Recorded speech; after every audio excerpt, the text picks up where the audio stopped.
My husband said he would leave me in a heartbeat if his deceased wife walked through the door, and I had to do damage control while feeling like crap because we were with our friends. Posted by you/no context 7758. My 34F husband, 37M, was married once before me. She was his high school sweetheart. They started dating in their junior year, survived long distance during college, and got married when they were both 23, very shortly after graduating. She passed away unexpectedly at age 26 from an aneurysm, which obviously devastated him, especially because they were so young. They never had children. He contemplated never remarrying because he was so heartbroken, but we ended up meeting about 4 years after that. We got married when I was 31, and he was 34, and we now have 2 children. Last night, we were at a friend's potluck gathering. Everything was going well until one of our friends brought up a new topic related to relationships.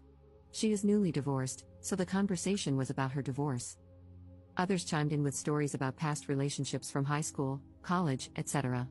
I mentioned that I never thought I would get married because my luck with men had always been terrible until I met my husband, and I said I felt very lucky to have met him. After a little while, my husband brought up his deceased wife. Everyone knows he was married before me and that she passed away. He was talking about her and then dropped a bomb, saying, if she walked through that front door right now, I'd pick up where we left off. If I'm being honest, it felt like someone put my heart into a blender and punched me in the gut as hard as they could. Everyone in the room could sense the awkwardness that followed. To avoid making a scene, I just laughed it off, even though I think it was still obvious that it hurt me. I just felt that if he still feels that way, then why are we married? I've never asked him to get over his wife. I have never experienced the loss of a spouse or even a partner, so I'm unsure how that feels. But I would never say something like that in front of my new spouse. After the gathering, we left, and I did not speak to him the entire car ride home or much the entire night. I did tell him that what he said hurt my feelings deeply and that we could talk in the morning once I had calmed down because I didn't want to say something mean to him. I ended up sleeping on the couch because he wouldn't leave me alone. It's now the next morning, and I barely slept. He is still sleeping. I'm not really sure what to say or what he will say. Relevant comments. Commenter.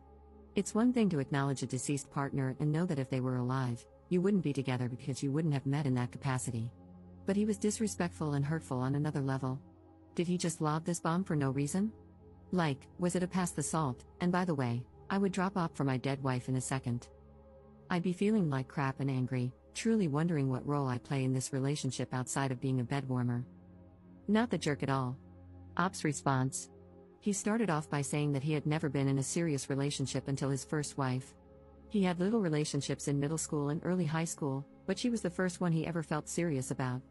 Then he said what he said. Everything was fine until he said it. I'm also not opposed to him speaking about her, we've talked about her before. Commenter 2. He probably could have worded it better, but the only reason you're where you are is because she isn't. It's not that he doesn't love you more than anyone on earth, but she is an idea that still seems ideal in his mind. You may also not fully understand the depth of their bond, given how long it lasted. I don't blame you for being a little taken aback, but he's there for you, loves you, and is committed. Isn't that enough? Ops response. Yes, I've acknowledged that the only reason I am together is because she is gone. That is obvious, and anyone with a brain would piece that together quickly. It's just that what he said was mean. He could have kept that to himself. I would never say something like that to him or in front of him, even if I felt it. Commenter 3. Okay, what else did he say? Because I absolutely, 100% believe that he said this hurtful thing, and it has stuck in your mind, bothering you. You are not the jerk for feeling normal human emotions.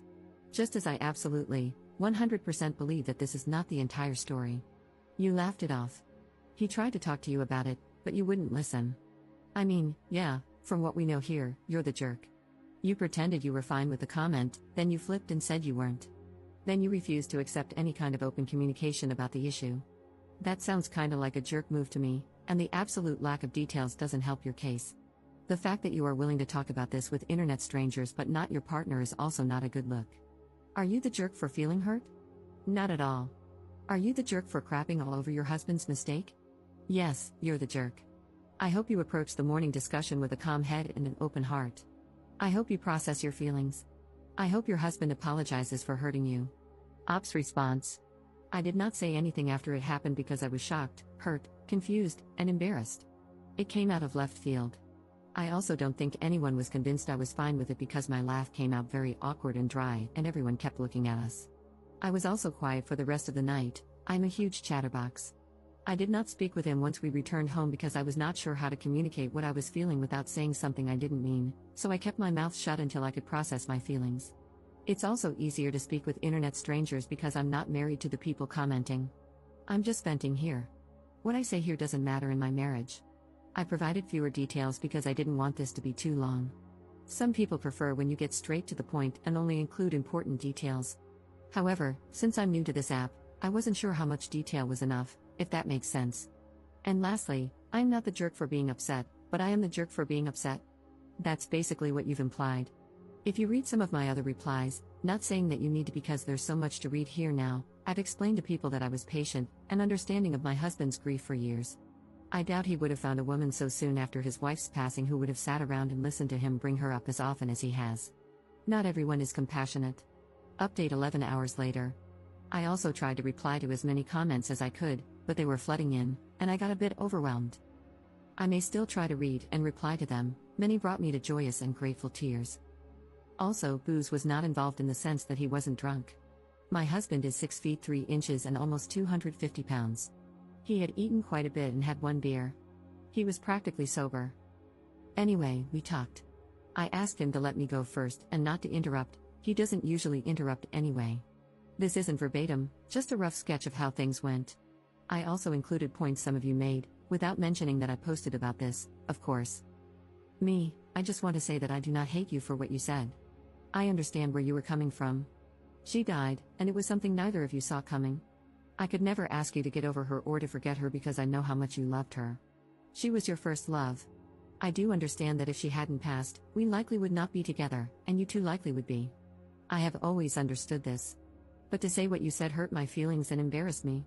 Even though her coming back from the dead is impossible, if it were, you would leave me and the children? It was probably one of the worst things anyone has ever said to me. It is clear your feelings about her are still raw, and it still hurts.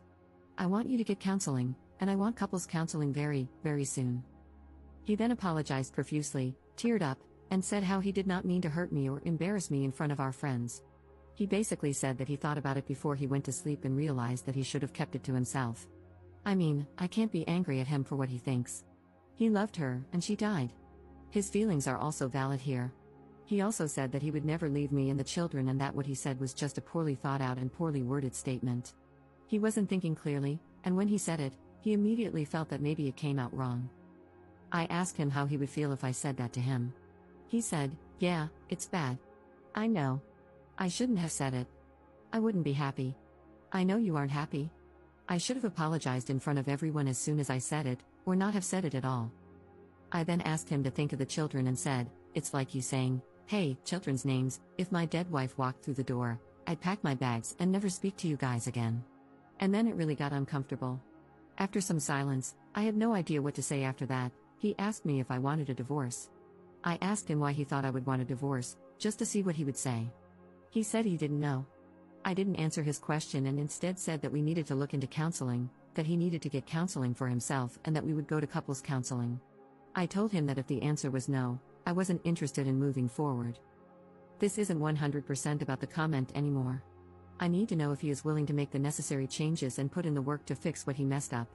Because if he were to dismiss my feelings or refuse counseling, it would mean he doesn't think this is that serious, and that he may not take me seriously. I also said this to him. Some of the comments also suggested that I take the kids elsewhere. I agreed with this because it would be difficult to get through this while also parenting. I have a very young daughter and a toddler son. They are currently with my parents for the weekend, and I'll be getting them Sunday night, so this gives us time to really work on things. He suggested that he sleep on the couch instead of me. I have nowhere else to go. I haven't told my parents because I really want to keep this between me and him as much as possible. Family and friends tend to jump to judgment too quickly and sometimes offer extreme and harmful advice. It's also embarrassing. Luckily, we both have very good insurance that will help with counseling. I told him that it seems like whatever counseling he got after her death wasn't enough, and that he wasn't consistent with it like he should have been.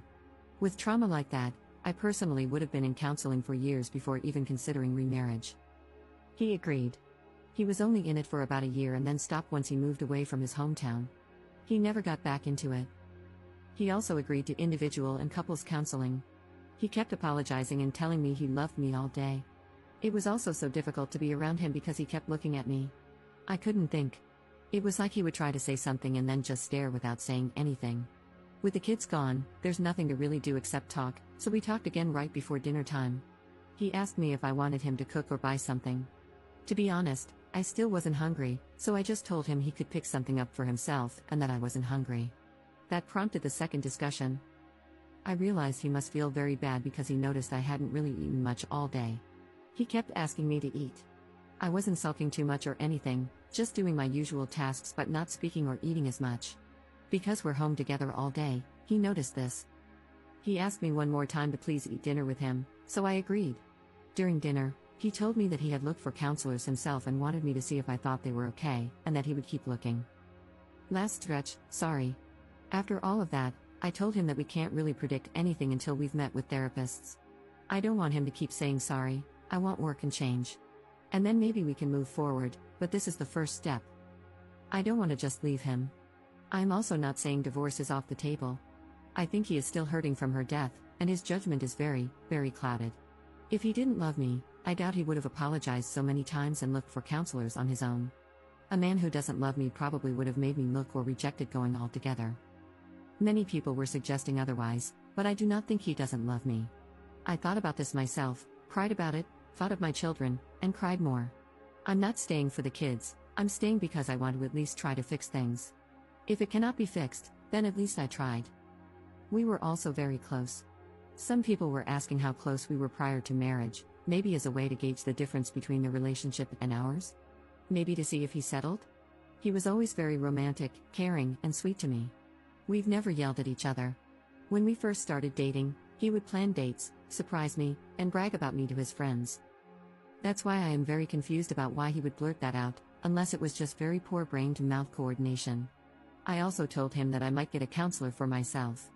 I don't think I need one, someone suggested it. But I think he needs it more than I do. And because insurance companies are getting worse by the year, 3 counseling bills might be pushing it. I don't know. If I do get one, it's because I don't want to potentially resent him or doubt myself. Some people have been trying to make me doubt myself. Some of the comments were very nasty to me. I appreciate Reddit hiding comments with many downvotes, as they may be mean, but I couldn't help but click. Some of you are very mean and very nasty individuals, and I hope you find happiness one day. There could be another update in the future. I'm not opposed to making one.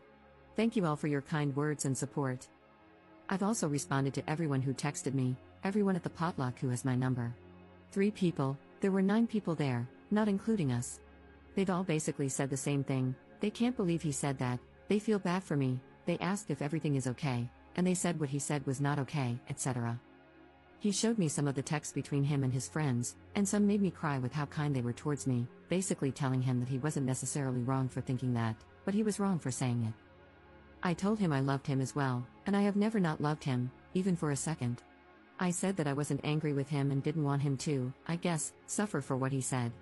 But I was just hurt and needed him to know that it did hurt me, and for him to respond how he saw fit, and we'd go from there. That's all for now. I could possibly answer more questions here if you have any. I try to answer some of the more frequently asked ones that I saw. Again, sorry for this being so lengthy. Have a nice weekend, everyone, and thank you again. Relevant comments. Commenter. My 2 cents, constantly telling you how sorry he is does not prove that he loves you. It proves that he realizes he messed up big time and is afraid of losing what he has. He might consider your marriage a comfortable space and your family life a convenience. I'm not saying this has to be the case, maybe he really loves you, but what I am saying is this, just being sorry is not proof of love, it's proof that he is afraid of losing something. Counseling is the way to go, good luck. Ops response. This is what I've been thinking, actions speak louder than words. Some people are upset that I want him to put in the work for whatever reason. I doubt many of these people are married, divorce is not like breaking up. It's a huge deal. We have built a life together. Him showing me that he loves me would mean going to therapy to help himself, because that would make him better in our marriage.